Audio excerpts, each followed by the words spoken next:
Nous sommes toujours au même niveau.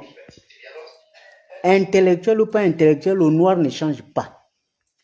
Sinon, comment vous allez comprendre qu'un simple petit pays comme la France, qui ne représente même pas la moitié de la superficie de la République démocratique du Congo, puisse nous menacer? Point d'interrogation. C'est clair et net.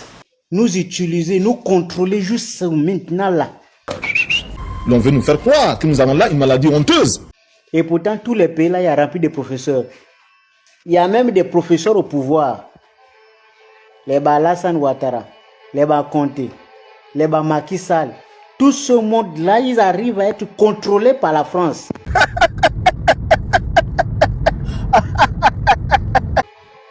On nous contrôle la monnaie, on contrôle nos richesses. Tout ça pourquoi? Parce que nous sommes des idiots. Vous pouvez même porter les versions, on ne va jamais nous considérer. Le noir reste le noir parce que nous sommes incapables de relever le défi. Que dire? Partout là où nous sommes, on sème la pauvreté partout. Même si on nous met en Europe, c'est nous les plus pauvres. On nous amène en Asie, c'est nous les plus pauvres. On nous amène à l'Amérique latine, c'est nous les plus pauvres. Parce que c'est dans la mentalité des Noirs. Le Noir refuse même le développement. Comment voulez-vous qu'un pays comme le Gabon, quelqu'un a passé 14 ans, il n'a rien fait. Il y a des gens quand même qui menacent les autres en disant non, il ne faut pas critiquer. C'est le meilleur des présidents.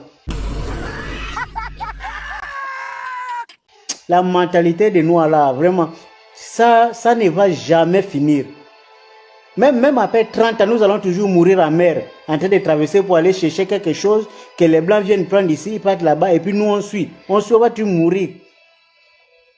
Je ne sais pas si c'est Dieu qui a fait ça, mais vraiment, c'est la race la plus nulle même de la planète, les Noirs. Tous les autres se développent. Les Chinois se développent, les Arabes se développent. Il n'y a que les Noirs qui, partout, ils sèment la pauvreté.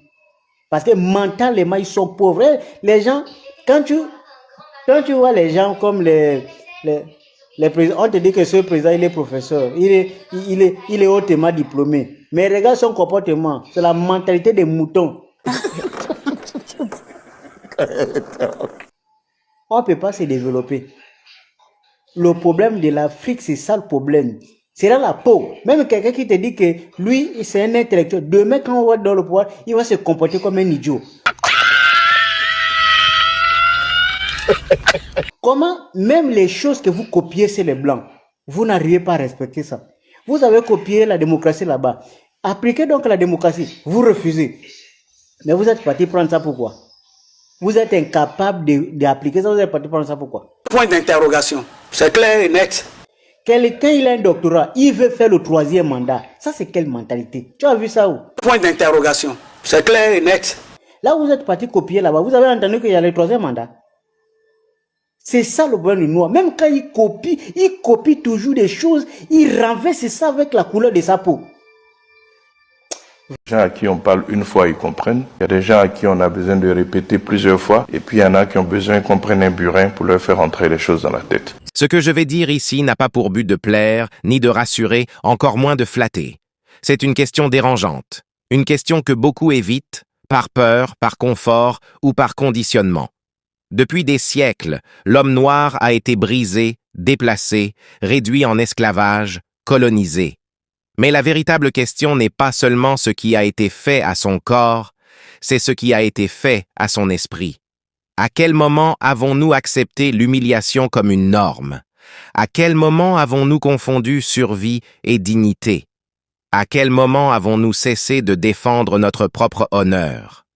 Ce texte n'est pas une accusation gratuite, c'est une invitation à réfléchir, à questionner l'héritage de l'esclavage et à comprendre comment un peuple autrefois souverain a pu apprendre à vivre selon les règles de ceux qui l'ont dominé.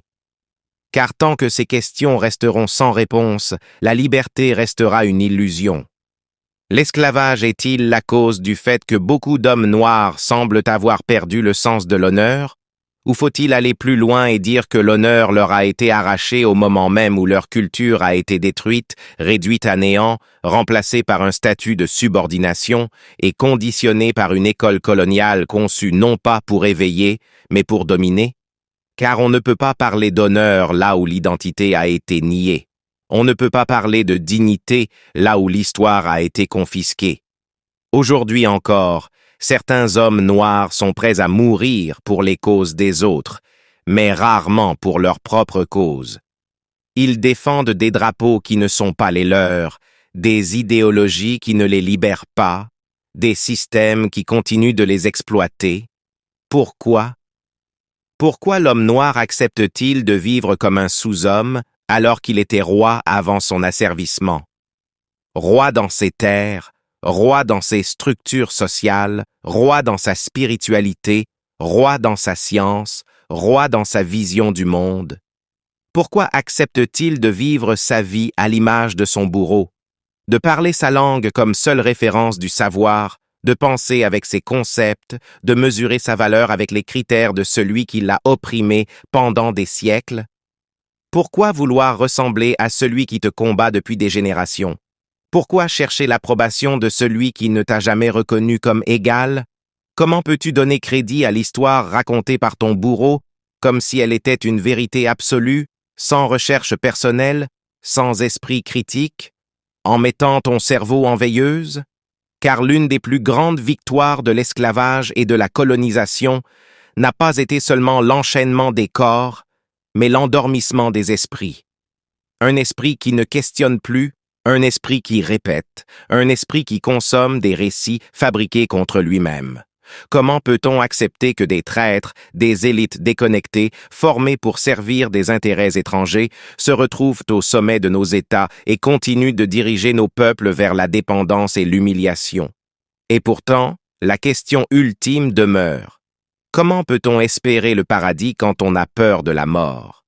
Car un peuple qui a peur de mourir ne peut pas vivre librement. Un homme qui a peur de perdre accepte tout, même l'indignité.